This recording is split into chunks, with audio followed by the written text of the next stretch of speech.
PCOS अगर diagnose हो गया एक पेशेंट के अंदर, तो उसका मेन चीज़ ये होती है जिसको आपको मैनेज करना है। पीसीओएस के अंदर इंसुलिन रेजिस्टेंस पेशेंट को होती है, क्योंकि पीसीओएस से वेट गेन होता है, या फिर अगर वेट गेन हुआ हुआ है तो उसकी वजह से पीसीओएस का इशू रहता है। कुछ ऐसी फीमेल्स जिनका बॉडी वेट आइडियल के ऊपर है, उनके अंदर भी पीसीओएस एग्जिस्ट करता है, उस टाइम भी इंसुलिन रेजिस्टेंस पेशेंट के अंदर होती है, लेकिन इतनी स्वेयर नहीं होती जितनी ओबेसिटी के अंदर होती है।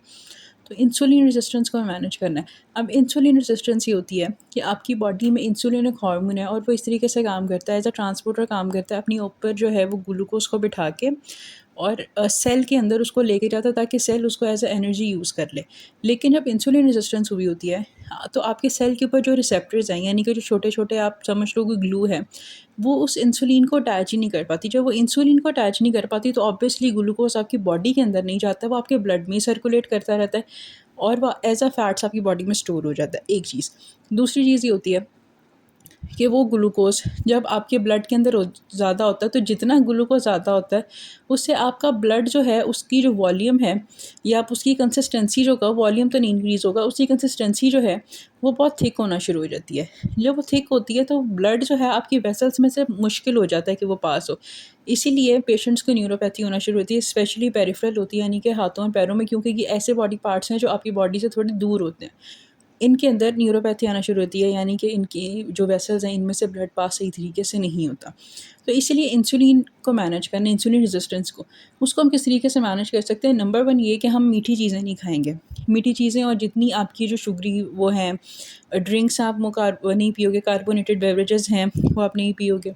इसके अलावा आपकी जितनी बेकरी की आइटम्स हैं, प्रोसेस्ड फूड है, ये आप नहीं खाओगे, क्योंकि जितना ज़्यादा खाओगे ग्लूकोज को अपनी बॉडी में स्टोर कर रहे हो, तो मसला क्रिएट करती है नंबर वन पे।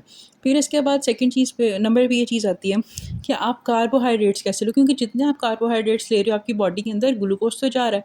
तो ग्लूकोज के लिए हम ये करते हैं, अगर हमें रोटी चावल खाने हैं, तो हम उस साइड पे आए कि हम कॉम्प्लेक्स वाली साइड पे आते हैं, कि आपकी बॉडी में वो जाके आपको एनर्जी देकर आपकी बॉडी से बाहर एक्सक्रीट आउट हो जाता है, और उसके अंदर फाइबर भी बहुत ज़्यादा होता है।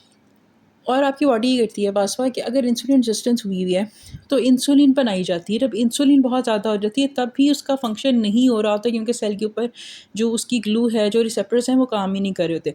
इसलिए पीसीओएस के अंदर अगर आप अपनी इंसुलिन रेजिस्टेंस को मैनेज करोगे, तो आपके सारे इश्यूज़ ख़त्म होना शुरू हो जाएंगे। जिस तरीके से अगर साइकिल्स रेगुलर हैं, वो रेगुलर हो जाएंगे, आपके फेशियल हेयर हैं वो सही हो जाएगा, वेट जो है वो कम हो जाएगा, बाल अगर हुए हैं, बहुत ज़्यादा हेयर फॉल हो रहा है, तो वो भी सही हो जाएगा। तो पीसीओएस और इंसुलिन रेजिस्टेंस, इन दोनों को हमें मैनेज करना है, रादर देन सिर्फ हम वेट के ऊपर ही फोकस करें। और हमने ऐसी चीज़ें खाते जाएंगे, फ्रूट्स एक्स्ट्रॉर्डनरी खाने, क्योंकि अगर आप एक्स्ट्रॉर्डनरी फ्रूट्स भी खाओगे, तो उनके अंदर भी शुगर है। दूध पियोगे बार बार बहुत ज़्यादा, तो उसके अंदर भी शुगर है। इसलिए हमें हर चीज़ को मैनेज करना पड़ेगा, जिसमें हमारी शुगर लेवल जो है वो मैनेज हो, ताकि हमारी इंसुलिन रेजिस्टेंस मैनेज हो।